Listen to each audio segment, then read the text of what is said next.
इस समय देश दुनिया में एक खबर बहुत तेजी से फैल रही है। वह खबर यह है कि चाइना ने अपनी विक्ट्री डे परेड से पहले ही मोदी जी को चाइना से निकाल दिया। चाइना ने अपनी विक्ट्री डे परेड का निमंत्रण मोदी जी को नहीं दिया। चाइना ने विक्ट्री डे परेड से पहले ही मोदी को चीन से भगा दिया, चीन से निकाल दिया। यह खबर देखा जा रहा है कि देश और दुनिया में काफ़ी तेजी से फैल रही है। दरअसल संघाई सहयोग संगठन या सीओ सम्मेलन में शामिल होने के लिए चाइना में दुनिया के कई देश पहुंचे थे। उन कई देशों में से एक देश भारत भी था।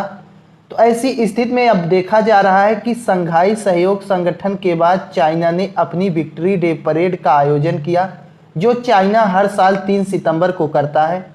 और उस विक्ट्री डे परेड से पहले ही प्रधानमंत्री मोदी जी अपने स्वदेश भारत लौट आए, लेकिन यह सीओ में शामिल अन्य देश वहां पर रुके और जो है उस विक्ट्री डे परेड का आनंद लिए। तो अब दुनिया में यह तेजी से खबर फैल रही है कि चाइना ने मोदी जी को वहां से भगा दिया, मोदी जी को निमंत्रण ही नहीं दिया विक्ट्री डे परेड का। ऐसी स्थिति में मोदी जी वापस चले आए। लेकिन इस खबर की सच्चाई क्या है? क्या सचमुच मोदी को निमंत्रण नहीं मिला था? यह खबर और चर्चित तब हो जाती है जब विक्ट्री डे परेड से पाकिस्तानी पीएम शहबाज शरीफ की तस्वीरें सामने आने लगती हैं।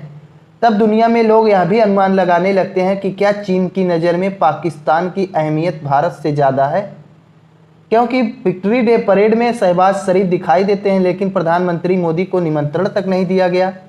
तो ऐसी स्थिति में इस खबर में कितनी सच्चाई है, आइए उसके बारे में देख लेते हैं। दरअसल चाइना जो अपनी विक्ट्री डे परेड का आयोजन हर साल करता है, वह क्यों करता है? सबसे पहले तो यही जानना चाहिए।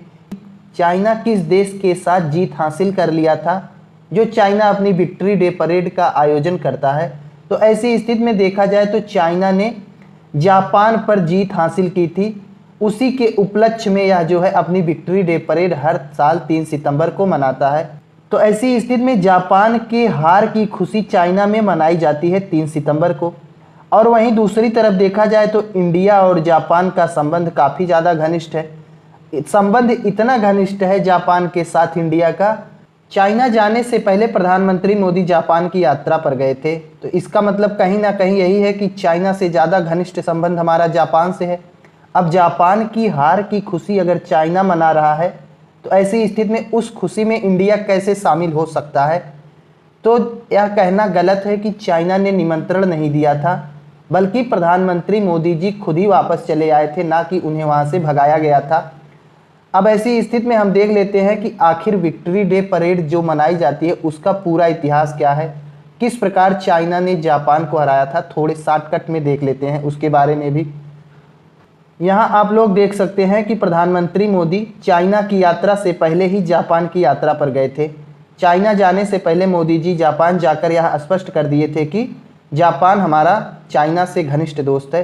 तो ऐसी स्थिति में अगर कहीं जापान की हार की खुशी मनाई जाए और उस खुशी में प्रधानमंत्री मोदी जी कैसे शामिल हो सकते हैं? जहां दोस्त की हार की खुशी मनाई जाए वहां पर प्रधानमंत्री मोदी कैसे शामिल हो सकते हैं? आप लोग खुद ही दिमाग लगा लीजिए।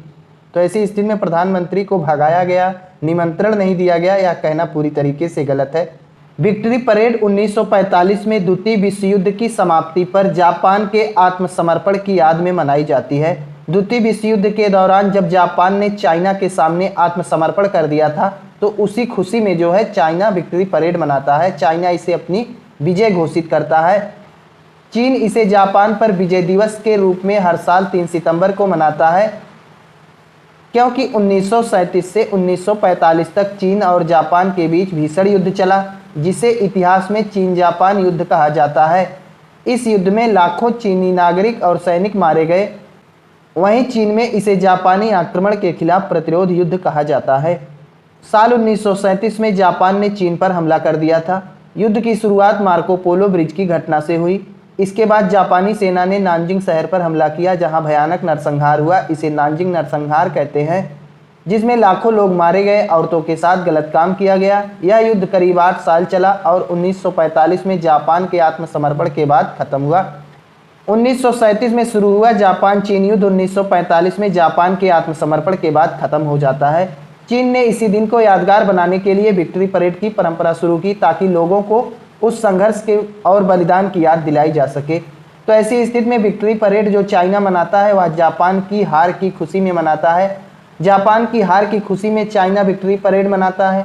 और जापान इंडिया का घनिष्ठ संबंध है, इंडिया का काफ़ी अच्छा दोस्त है। तो ऐसी स्थिति में जहां दोस्त की हार की खुशी मनाई जाए वहां पर प्रधानमंत्री मोदी जी कैसे रह सकते थे, इसलिए प्रधानमंत्री मोदी जी खुद ही जो है विक्ट्री परेड से पहले वापस चले आए।